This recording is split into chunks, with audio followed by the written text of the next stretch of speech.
Hey, everyone, I'm really happy to be joined with my good friend and colleague, Dr. David Litwa. David, it's really great to have you back on Esoterica. I'm always happy to be able to sit down. It's not every day that you get to sit down with a world class expert in something like Gnosticism and Hermeticism and just get to pick their brain and ask them questions. So I'm really excited to be able to do just that. So welcome back to Esoterica. Pleasure to be here always, Justin. Really appreciate the opportunity. Absolutely. So, what I want to do is just we're going to hit on a couple of random things, folks. So, again, this is sort of random questions to Dr. Litwa. And I want to start off with the Gospel of Thomas. You've recently gotten a book out on the Gospel of Thomas.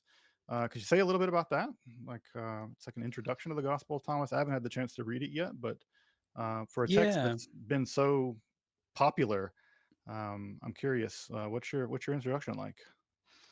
I'm sure scholars think I've totally gone off the deep end because I noticed in the field, first of all, there's not really many introductions to the Gospel of Thomas. I mean, there's lots of like translations of it, and it ends up in a lot of like anthologies. But in terms of like a full blown introduction to it, um, there's not really that's not really on the market. So like full on chapters going through main issues. Um, but something that scholars hate and they avoid is calling it Gnostic. That's bad. That's really bad. Um, and I've done a 180 on this, and I think I've made myself a heretic. But I think this is so important because, on the one hand, when you look at the politics of the 1970s and the 1980s, there was this push to say, oh no, Thomas is not Gnostic, because Gnostic was basically like a way of saying like heretical and insignificant and marginal. And so we don't want the Gospel of Thomas to be marginal. And so there was this push to say, no, no, we want to mainstream Thomas. And one of the ways to mainstream Thomas was to say, well, look at all the synoptic stuff. Look at how it overlaps. So we can make Thomas talk about the synoptic problem, which we've been talking about for the last 300 years, right? And, you know, we can make this part of traditional New Testament scholarship. And then all that weird stuff about becoming Jesus and the divine light and I mean, we'll leave that to us to the side for the moment, and just look at the synoptic parallels. And that's really been the focus of a lot of the scholarship. And that is about half of Thomas.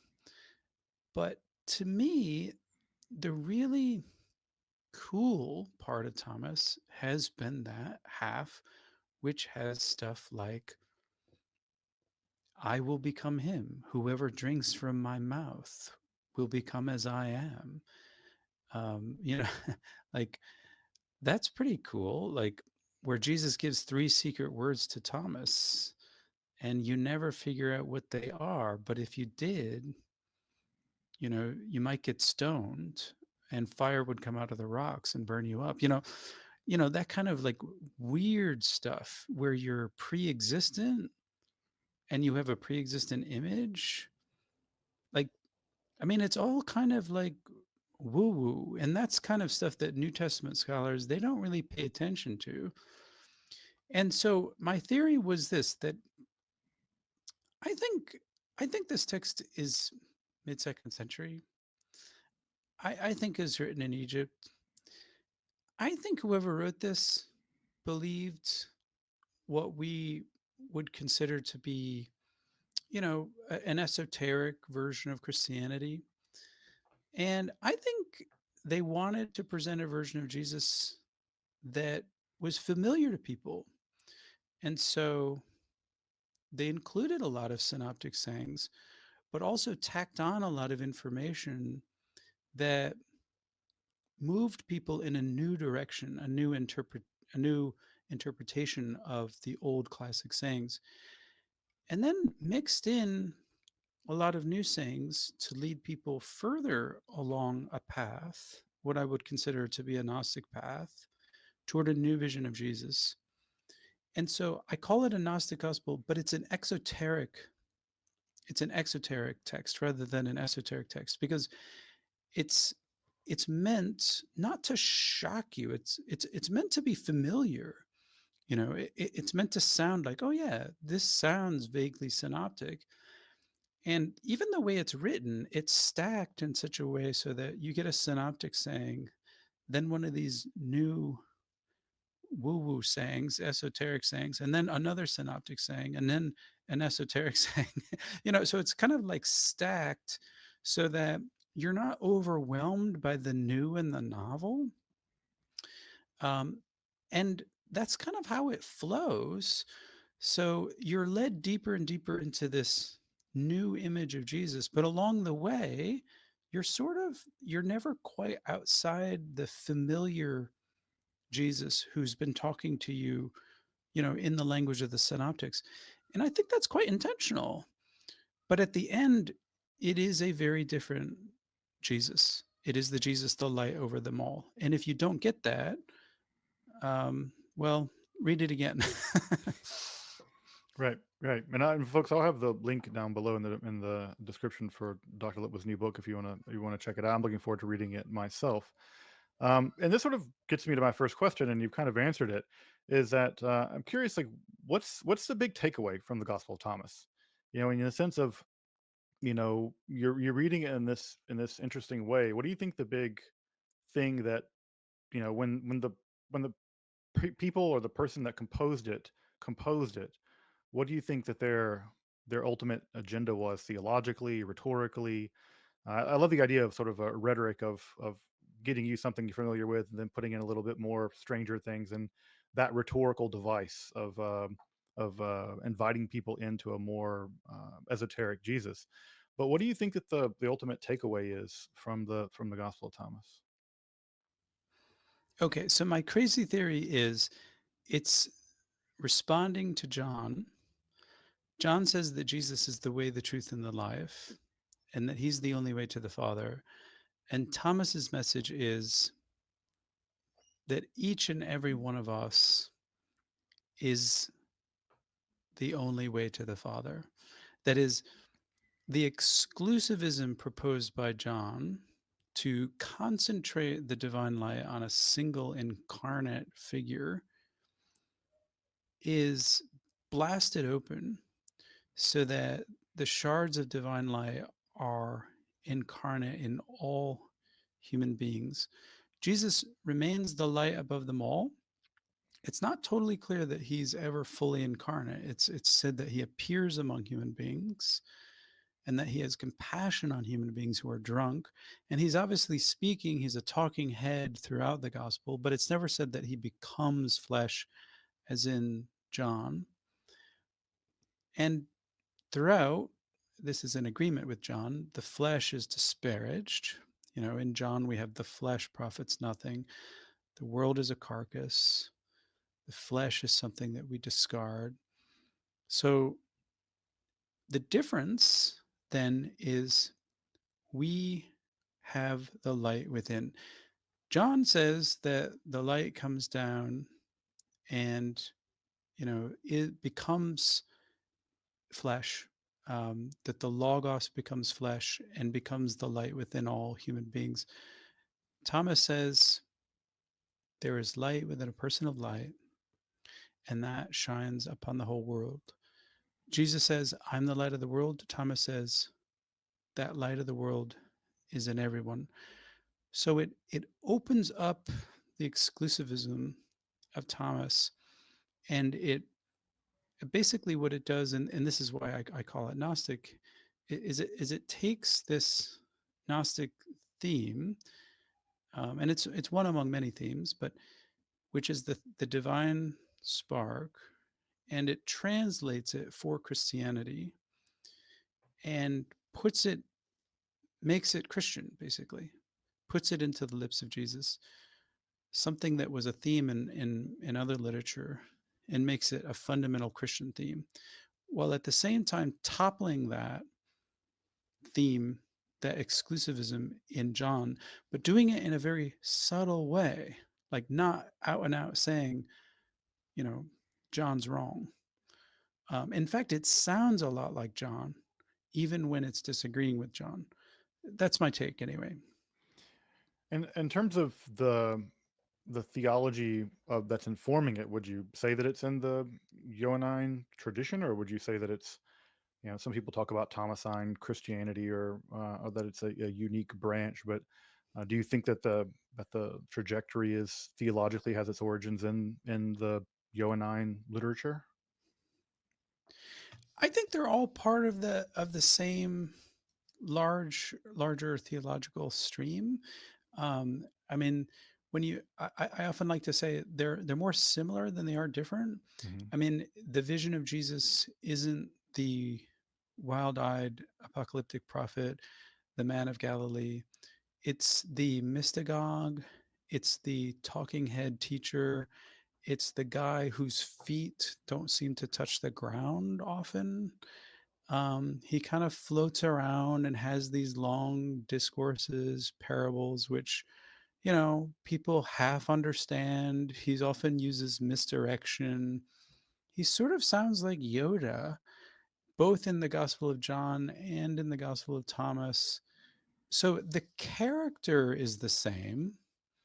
It's just that the message is somewhat different. So, my crazy theory is that they're both Alexandrian, and they come from a theme, a sort of a cultural matrix where Christians were trying to see Jesus as a sage, somewhat like Pythagoras, whereas in other kind of contexts of Christianity, that wasn't the goal.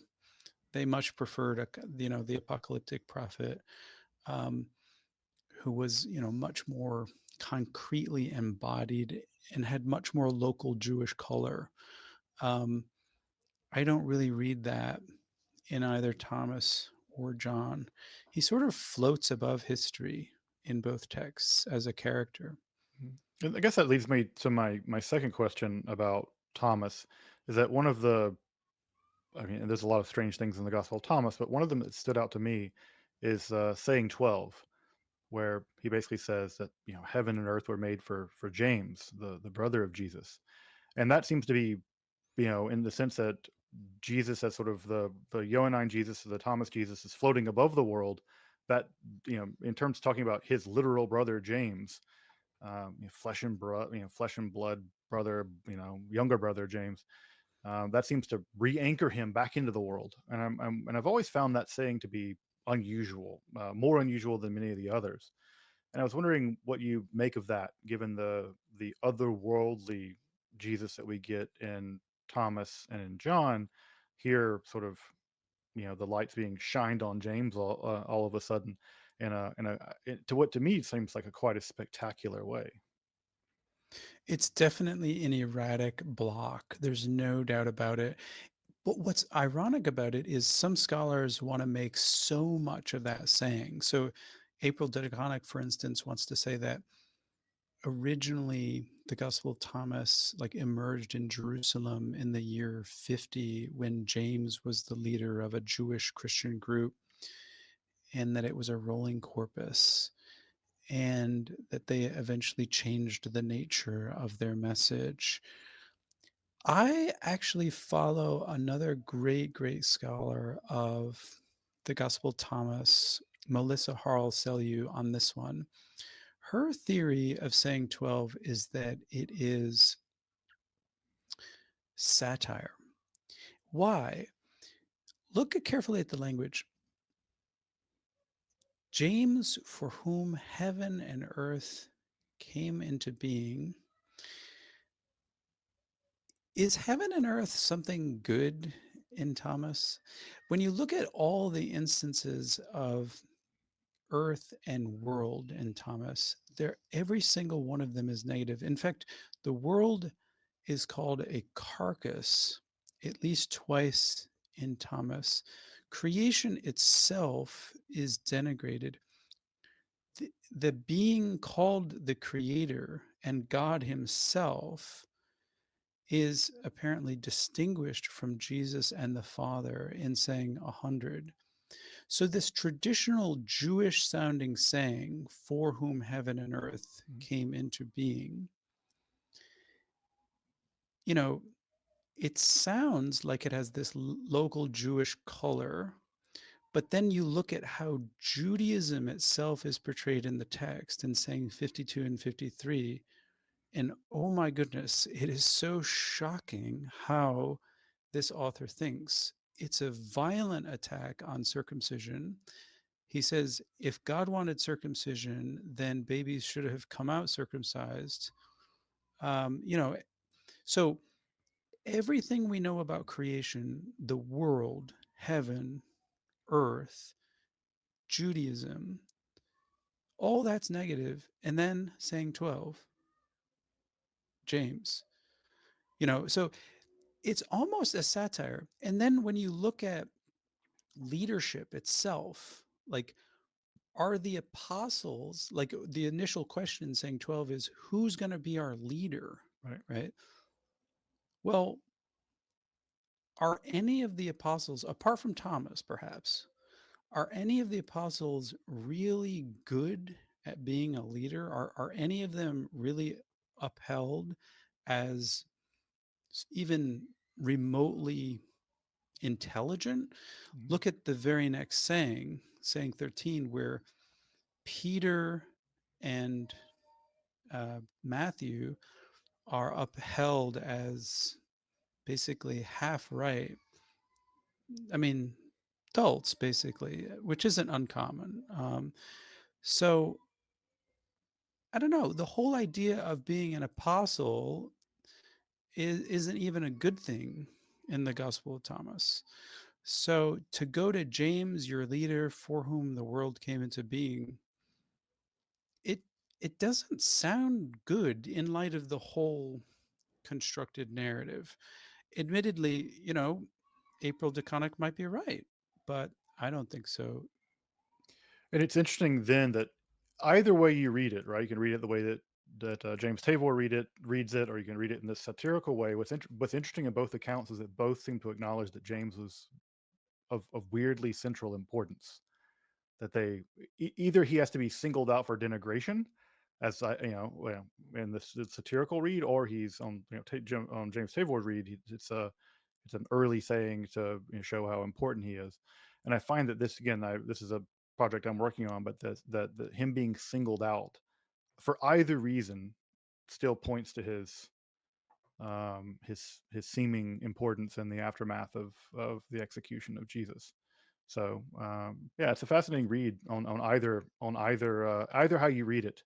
What comes out in the wash is that James is weirdly important in a way that will be not so um, shortly Yeah, thereafter.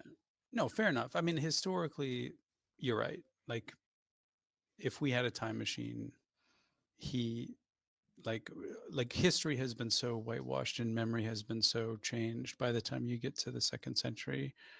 Um, yeah, I'm not even sure we have a reliable window into James, but yeah, if you had to guess, Christianity probably did, initially look a lot more like the initial development of Islam, where the leadership stayed within the family. That's Right, completely caliphate. plausible. Yeah, Completely. yeah. That seems. Yeah, and I'm working on a project about Jesus, and this is a question that looms large in my head. And but anyway, it's just it's an interesting. Like I said, either way to read it's interesting. It comes out same in the wash about his importance, either through denigration or otherwise. Um, One of the interesting things about the Gospel of Thomas, before we leave it, and really this is just an encouragement. This is meant to whet people's palate to go get your book and read it, which I really want to do. Is that some of the early manuscripts, the Greek manuscripts that survive, seem to have um, elements in the scribal notation to indicate that this text was read out loud. And this is a thing that is interesting to me because part of one of my long-term interest in Gnosticism is the liturgical aspects of Gnosticism, where we get some depictions of these five baptisms in some of these texts that seem to involve um, Greco-Egyptian style magic with the use of fire and various kind of passcodes and stuff like that. And so the liturgical life of so-called Gnostic churches interests me, and I'm interested to hear you say a little bit more about, or to speculate maybe about how this text may have functioned, if it may have functioned in a liturgical way. Yeah, so there's actually some debate there. So conservative scholars, they want to say, well, just some background. So we have three papyri, third century papyri of Thomas, all found in one fine spot in Oxyrhynchus, which is Oxyrhynchus. Middle Egypt. And if you read conservative scholars, um, they want to say that, well, these papyri, they don't look like other biblical manuscripts, besides the fact that, one of them was found right next to the Gospel of Matthew. Um, they're not written on um, parchment, or they look too sloppy to be biblical manuscripts, or the handwriting is not as good, or, like, the workmanship of the manuscript itself, or the lines. Like, you see these arguments, and Anne Marie Lewandike, who is at Princeton, has a wonderful article, I think, that is an antidote to all of this. Her article is called "Reading the Gospel of Thomas in the Third Century." I have a summary of it on my website, which is the Gnostic Archive. Um, it's buried away, like so many academic articles. It's buried away in in a collection of essays. Um, but basically, she says one of these one of these papyrus fragments, and one of them is, it's interestingly written on the back of a land survey, which might not suggest that it was, read in church, uh, that, it might have been a private copy. But one of them has these little dots on it that looks like someone, specifically made notations for reading it in a liturgical setting, like, so that, you knew where your eye was supposed to go, because it's not easy to read an ancient text because there's really no punctuation. The words are all smushed together. Um, so I think, you know, the tendency, again, is just to imagine the Gospel of Thomas as always weird, But again, when you look at the papyri in the third century, it's just as well attested as the Gospel of Matthew. It's better attested than the Gospel of Mark. It's just as likely that it was read in the churches of Oxyrhynchus, So it's not, it it seems to, it seems to be less read beginning in the fourth century, when people began to associate it with Manichaeanism. But then again, that just proves that the Manichaeans were reading it, and, I would say that they're a type of Christian too. So, like, it's all a matter of value judgment, like, and um, I I think it's cool the Manichaeans were reading it. I don't think that's like a point against it, So, at any rate, that's the politics that we have today. Yeah, yeah. I just, like I said, I'm always interested in sort of the liturgical developments of how the church, or the Christianity, developed its inner liturgical life, and what's being read, what rituals are being done, looking at the Didache versus other texts. You get a sense that you know as a sacramental religion, you get a sense that there's kind of a sacramental chaos, that there's lots of ways of doing this. And it's always interesting to note that even something as simple as baptism, it's clear that, assuming that the baptisms outlined in the steles of you or whatever, or were ever done, who knows if they were done or if they're part of a community or whatever, that that even basic things that we think we fully understand, like baptism, had a wide berth of understanding of what they were. in early Christianity. And again, not only what counted as scripture, but the idea that you could have walked into a church and all of a sudden they're reading about, the lion eating the man, and man, you're like, what in the world, you know? Um, but yeah, like you said, that we might have walked into a church in Oxyrhynchus or whatever, and they said, whoever tastes of these words will not, whoever understands these words will not taste of death. What a fundamentally different church that one could imagine than sort of what came out in the Definitely. And wash. there are Gnostic churches today reading the Gospel of Thomas. So, Sure. some things change, some things stay the same. Right. No, that's right. Yeah, history may not repeat itself, but they say it rhymes. So here's the rhyme. Well, speaking of Egypt, one of the really exciting things that you're working on and that I'm really enthusiastic about is that you're hoping to go. You're hoping to really not just be an expert in Alexandria, an expert about early Christianity, Gnosticism, Hermeticism, but really take that show on the road and really walk in the literal footsteps of the folks that were doing that. So you're taking a tour. You're wanting to take a tour to Egypt, and I really want one. I want that to happen, and two, that's one of the reasons why I wanted to bring you on, is I want you to let folks know what you're doing. Folks, some folks saw my Egypt trip. If you missed mine, absolutely, this is a trip you want to go on. And Dr. Litt was far more of an expert on Gnosticism, Hermeticism, those kinds of things than I am. I have my expertise, but this is a guy who's really written the book on it. And what an opportunity, what a real delight it would be able to roam through the streets of Alexandria or Middle Egypt and learn from someone who's really done the academic work, and also really highlighting the spirituality of these texts, which I also don't take for granted in all this. So tell us about your Egypt trip. Well, I appreciate that intro. Yeah, I'm not a guru. I'm like yourself. I'm a scholar, but I do believe strongly in the sacredness of this place.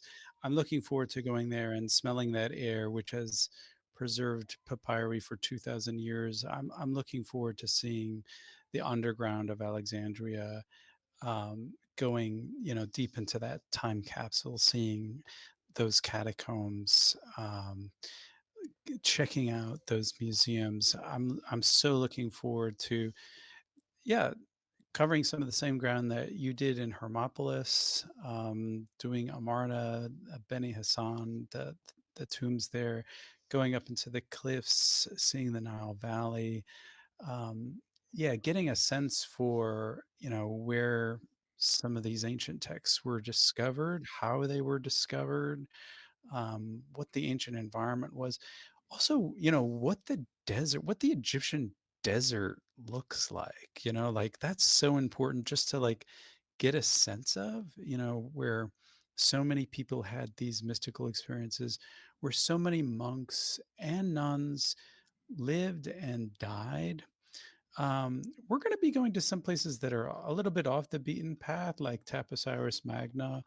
I asked our um, the basically, well, her, Aubrey, of Argos, take us to a place where we can get a sense for where the Therapeutae, which is this Jewish mystical group, where we can get a sense for their, what it would have been like to see where they lived. And she said, well, let's go check out Taposiris Magna, which is, it's outside of Alexandria, and it's a very ancient sacred site to Osiris.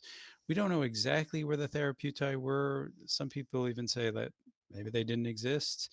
I think that they probably did, but we may not be able to have any kind of archaeological remains, but what's there, I think, will give us a very good sense for a monastic community that lived right outside of Alexandria.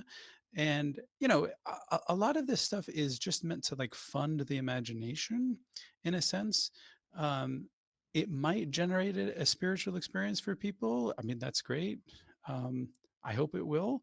Um, I hope at least that it will just fund the imagination so that they will be able to creatively experience this and then go back and read the texts in a new, fundamentally new way, in a much richer way. And of course, like yourself, I'll be creating a PDF packet with lots of these texts and snippets, you know, so that they can immerse themselves in it before and after the trip. So yeah, I it's not just hype in the sense that it is a kind of initiation. Um, it is in the sense that um, in the sense that you're going to a place that it has a kind of value to see it. Like, Mhm. it costs money, but it's also worth it. Yeah, Um, you're investing in memory. I mean, it's one of the most important investments that you can make is in the tactile, haptic memory of learning in situ, which I have to say is there's just nothing like that. You there's one thing we one of the things we did on my trip was we got into the tomb of Unas and we just worked wall to wall for 2 hours, reading out loud the what is basically the oldest mentions of the afterlife in human history, and like the first idea of afterlife, first the idea of soul, the first time the soul really shows up in literature, and it just I don't care how hard bitten of a skeptic you are or whatever your beliefs are. There's something so deeply important about that as part of the human experience that it's just numinous, full stop. And so to study these texts that have dramatically shaped the direction of Western civilization, spirituality, philosophy in the places in which they're written is simply there's simply nothing like it, just in my opinion. And that you're going to do that and offer your expertise all the more deepens the possibilities of that experience, I think. yeah, and for lovers of the Hermetica, you know, we'll be doing we'll be doing Hermopolis. I think there's a lot of things that resonate with the Hermetica in Alexandria as well. There's a lot of objects that I want to see and I want to be able to point out specifically to people.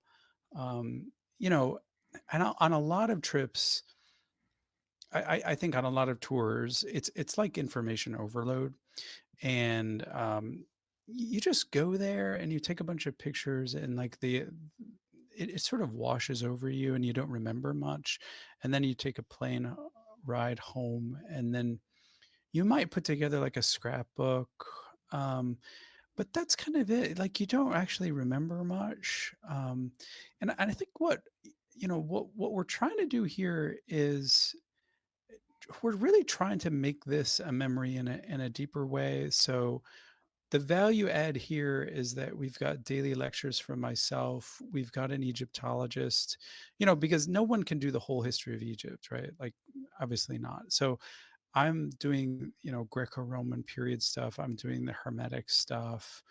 Um, I can do Philo. Obviously, I do early Christianity. So I've got a chunk of it, but when we go to Amarna, when we go into Giza and the Sphinx, we're going to have an Egyptologist there, and I'm going to just be enjoying that, and shutting up. So, yeah, I mean, in Unas, I mean, what do I know about Unas? We'll read the text too, um, but yeah, like, for me, it's a full on experience, and it's not only lectures, it's discussions, because one of the things I notice about these tours is people see things, and everyone sees it a little bit differently. And like, whether it's a little piece of iconography, or a weird hieroglyphic, or like a picture, they bring that to the table and they want to talk about it.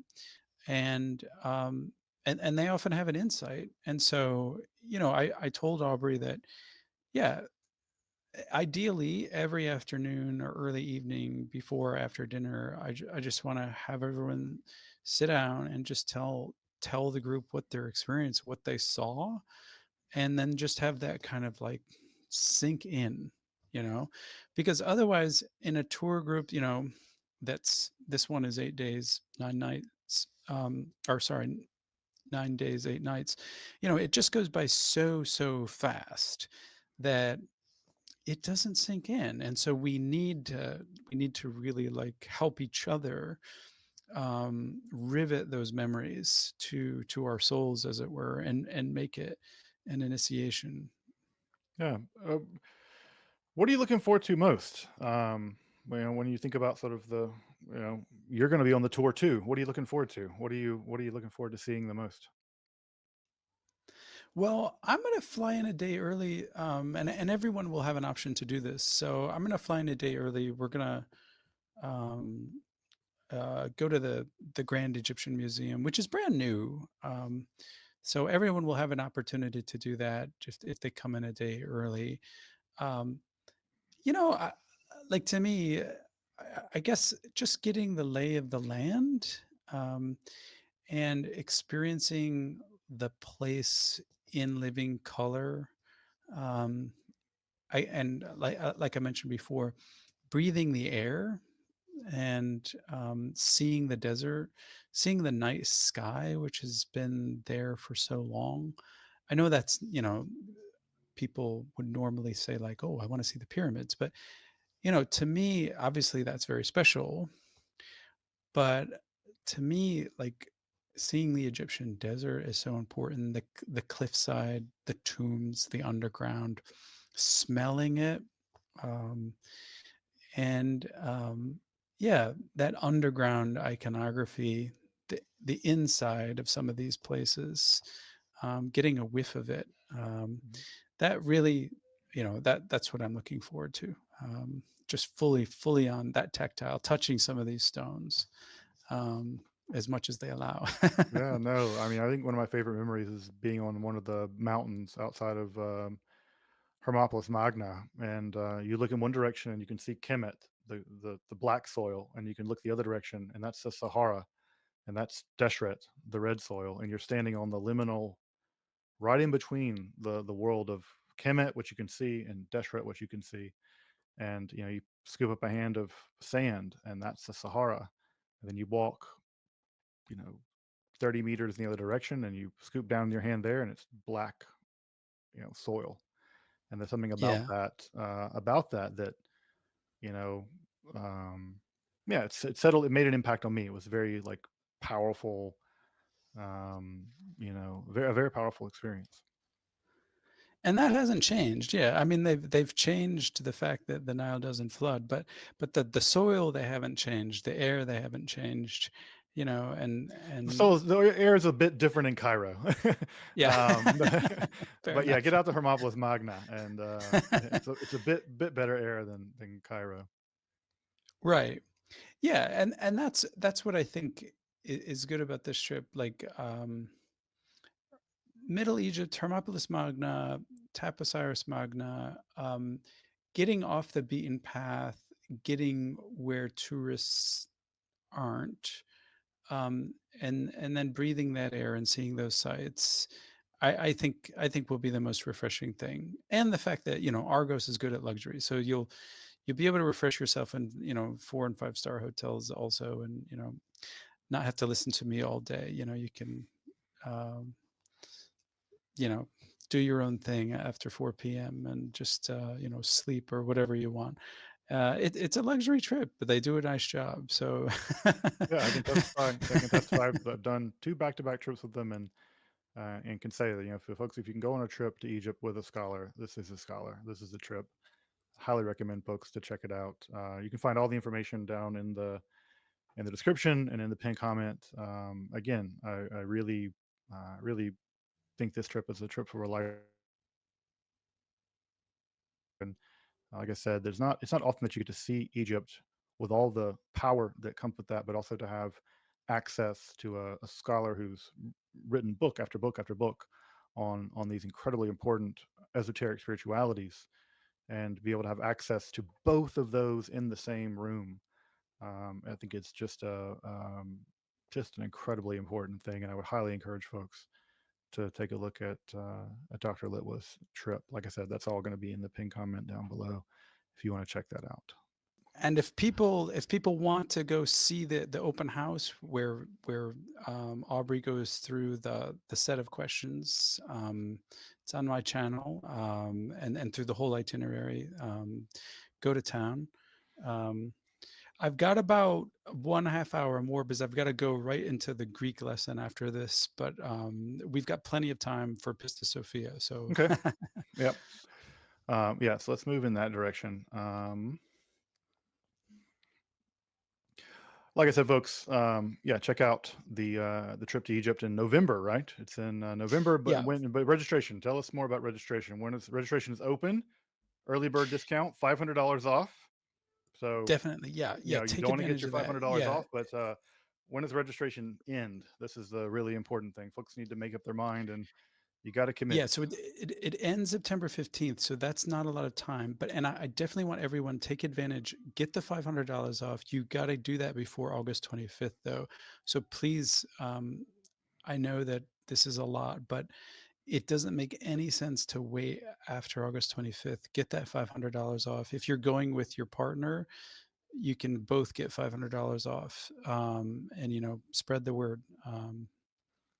Yeah, absolutely, folks. Check that out. Like I said, my ringing endorsement. Ringing endorsement. So I baited you folks in with Gospel of Thomas, but now I'm going to shift to what I think is the most profoundly strange Gnostic texts that we have, and I'm basically just, again, this is one of the great things about having this channel and being able to hang out with your friends is to be able to pick a real expert's brain about a topic that I find endlessly fascinating, and that's the text of Pistis Sophia and the books of you. These are texts that I find, especially the books of you. I think this is my favorite Gnostic text. Whatever well, all that is. And this is a question I want to pose to you, and again, I don't think there's a right or wrong answer to this, but to get your expert opinion, why don't these books get more air? They're earliest Gnostic texts that we've discovered in modernity and that survived down into contemporary life. They're huge. They're substantial texts. I mean, the Brill edition of the Pistis Sophia is a brick, as opposed to the Gospel of Thomas, which is just a few pages, or the Apocryphon of John, which is 30 pages or so. This is hundreds of pages of text. And so, one of the weird things I've noticed is that despite the fact that they're recovered relatively early, that they're enormous, the Pistis Sophia is almost as long as whole sections of the Nag Hammadi library combined. Why don't these texts get more scholarly attention? Why aren't we hearing about them, about the books of you and the Pistis Sophia more?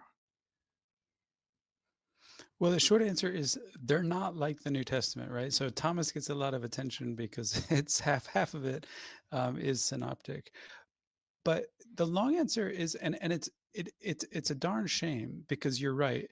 Um, these texts were discovered before America was a nation. Mhm. Okay, before America was a nation, we knew about them. Now, that being said, with Pistis Sophia, we had to wait until 1851 to get a Latin translation. And the first guy to translate it into English, G.R.S. Mead, didn't know Coptic. So he translated from the Latin. So it's a translation of a translation. So to get a decent readable translation into English, we had to wait until 1978.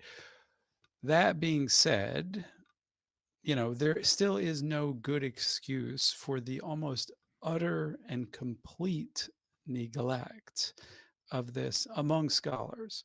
Now, it's slightly different among popular esotericists, like theosophists, Sure. G.R.S. Mead. um, like Mead Right. himself, uh,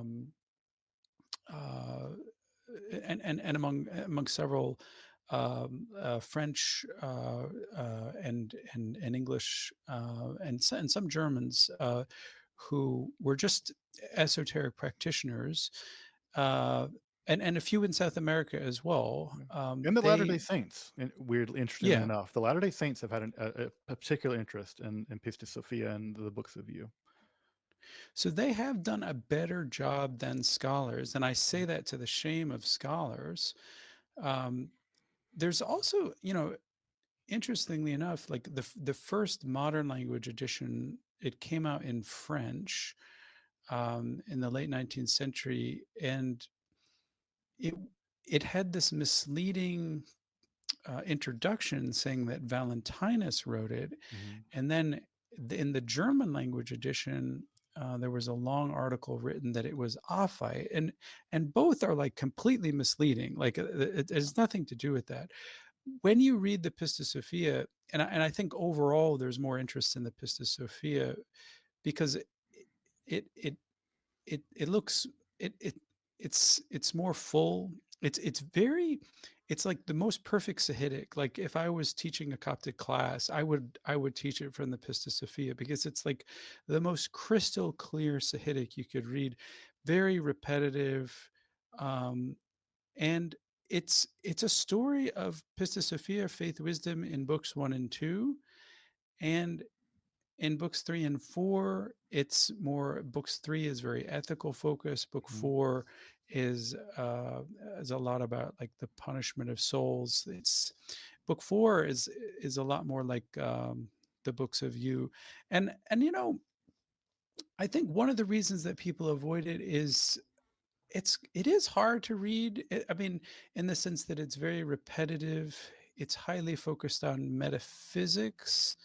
It's got a lot of words and names, a lot of magical formula, a lot of hard to read names.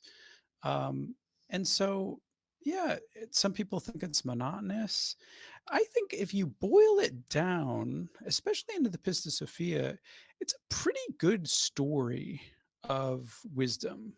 I mean, it's peppered with these hymns, and so that can get kind of monotonous. But if you like hymnology and liturgy, that wouldn't be boring for you. Um, and it's interesting also in terms of biblical interpretation because whoever wrote this thing apparently had a very expansive idea of the canon because they're Mhm. bringing in psalms, they're bringing in the odes of Solomon, they're bringing in the Psalm of Solomon. So Mhm. they're apparently thinking that you know they've got a pretty big Bible. And my good friend Sarah Parkhouse has a good article on the canon of Pistis Sophia recently. But in terms of any scholar doing any work on this, we've really got only one recent monograph by Aaron Evans, which is good, but I didn't find it totally compelling just because there's so she presents a theory which I don't know, like she has so few dialogue partners, but basically it's a theory of how to divvy up the text in a new way and how to read the text. And she imagines that there's a group of Jewians or Ewians, I guess. I don't know how she would pronounce it, but who are antagonistically related to previous groups like Sethians and Valentinians. And I think it's correct to say that who's ever writing these texts, and Pistis Sophia is, it's probably just a third century Christian text. We don't know how unusual it is. It talks about classic Egyptian themes, which for me aren't unusual at all. Stuff like reincarnation, stuff like the deification of the mind. Some of the things that might be unusual, like if people have like Gnosticism, like the broad category of Gnosticism in their head, like it has to include an evil demiurge, or it has to include certain things like divine spark, and it has to include certain things like hatred of the body. You don't really see that. But you do see some interesting things like it doesn't have any problem with like hell and like apocalyptic Mhm. punishment, afterworldly punishment, which is cool.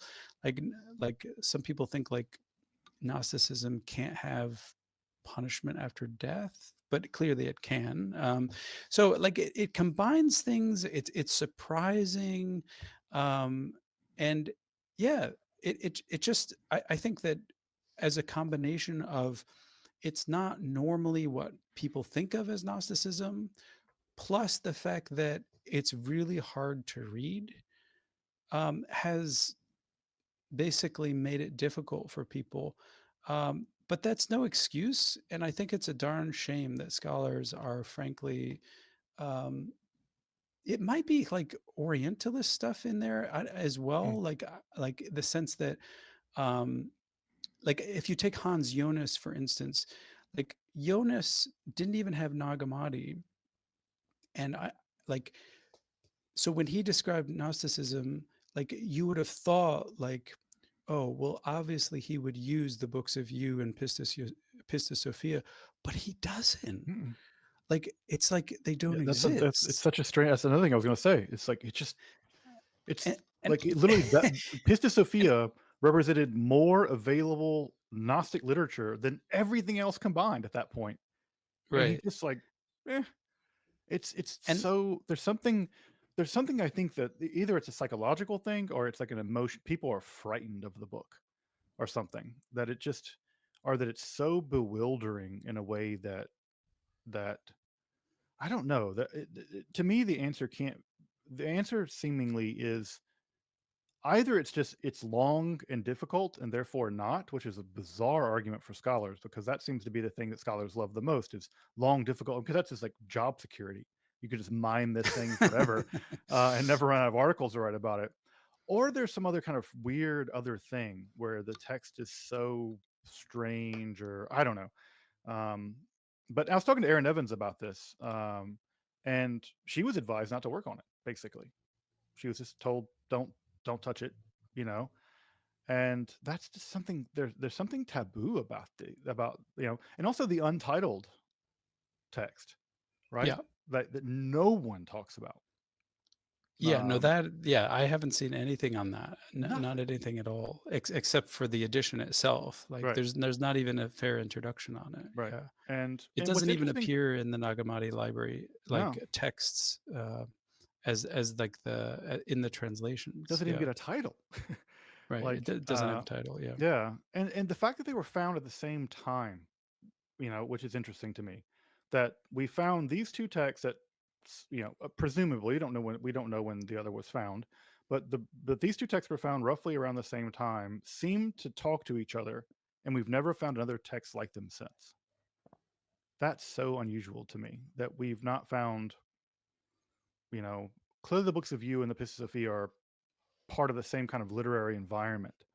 Um, and but what's interesting is that they seem to talk to each other, and yet we've not nothing like them appears in Nakamati with the same kind of Yeah. cosmology or you as the chief deity or the demotion of Barbello to a sort of not just a demotion but a demotion into the physical world, which is again Aaron's Evans argument that this is sort of a polemical text.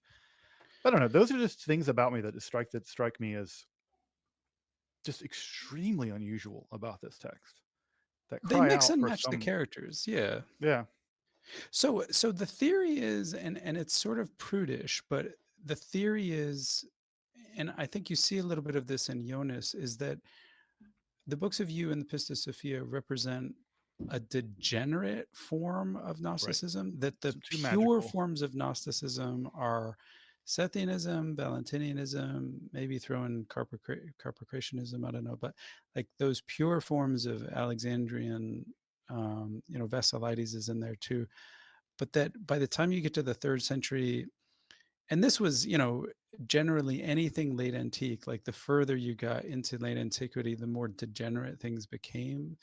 Um, so if these are third, maybe early fourth century texts that are just so syncretic, that are just like pulling from everything, and recombining, and then taking characters like Barbello and Adamas and Yaldabaoth and then you know making them into something new with like you know almost like reckless abandon.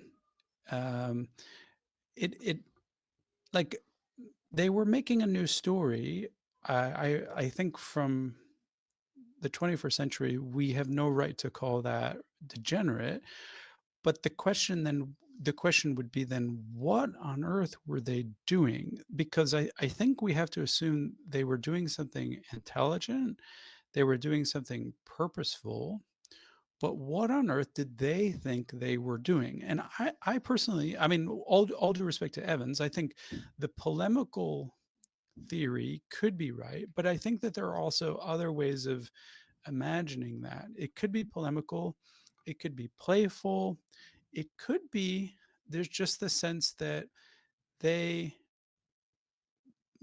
they felt like they had the sovereign right to retell the story, that they had a new revelation, and that they just felt like let a thousand flowers bloom, or, we don't know exactly what they were feeling. They don't seem overly polemical to me. Like, the only nasty thing that they have to say is there's this one case where they're like, oh yeah, there's these folks who are eating semen, avoid them, Right. Yep. but beyond that, it's not overly polemical Right. anyway. And it's interesting, this phrase degenerate, and this is a phrase also again that you hear about the magical texts. And the books of you and the Pistis Sophia look more to me, in the they have this magical flair to them with all the passwords and keywords. And this is standing out large in my mind because I'm teaching a class on Hechelite literature, and Hechelite literature and the books of you look really similar to me. Like they, there's I don't think that's a coincidence. I think there's some weird connection that we don't really understand. But it's interesting to me that the magical side of things is what's focused on. Magical side of things is focused on, whereas what's clearly not degenerate is they have a very sophisticated cosmology and metaphysics that's really consistent. And that's what I think is really fascinating, is that this, I think part of what militates this degeneracy argument is the more magical elements. Whereas if you look at them as metaphysical and cosmological texts, they're the most sophisticated texts like that have survived from the sort of Gnostic milieu. And again, it's just like it's to me, it's an interesting question of what scholars decide to emphasize about these texts. Because I think if you again focus on them as cosmological or metaphysical texts, they're the most sophisticated texts that have survived from late antiquity. But it's this magical adjunct that makes them, Right. not so, makes them untouchable in some sense. Yeah, and I think, what we're fighting against is that same thing that I'm fighting against in the Thomas scholarship. Like, I'm in Thomas scholarship, I'm fighting against this sense that Gnosticism is kind of a bad word Mhm. when used of Thomas. With Pistis Sophia and the books of you, like syncretism is kind of a bad word. Whereas I would be of the opinion that no, it's not. Syncretism is something good. These people are genius. Like, their ability to combine, creatively, to create an amazingly complex system of metaphysics, something that explodes my brain. The fact that it explodes my brain is a good thing. It may make me want to throw the book against the wall. Clearly, it has that effect with other people as well. But it is, I mean, it is, in a sense, as you said, an amazing system. And I think the more one gets into it, yes, it's like falling into a well where more and more of it begins to make sense, which makes it more and more foolish for scholars to have not, for someone not to have fallen into this well and tried to make sense of it. And yeah, to do more comparative study with Hecklo and other things. Yeah. This is so ripe for analysis. No, I find that there's a unique irony in scholars of early Christianity being wary of syncretism. I just, as a Jew, it just yeah, we're just like, really? You guys are It's the scared of yeah, syncretism? it's the Um, old Protestant versus Catholics. Yeah, but it's the Protestants, they they thought that the Catholics were syncretists, yeah. and the Protestants built the universities. I mean, I mean, that's too simplistic a narrative, but it's kind of like still with us. But yeah, Yeah. Yeah, it's just yeah, the stupidities we inherit, and don't realize, the unconscious stupidities we inherit and recapitulate, never cease to surprise me. Um, Dr. Litwell, where can people find you?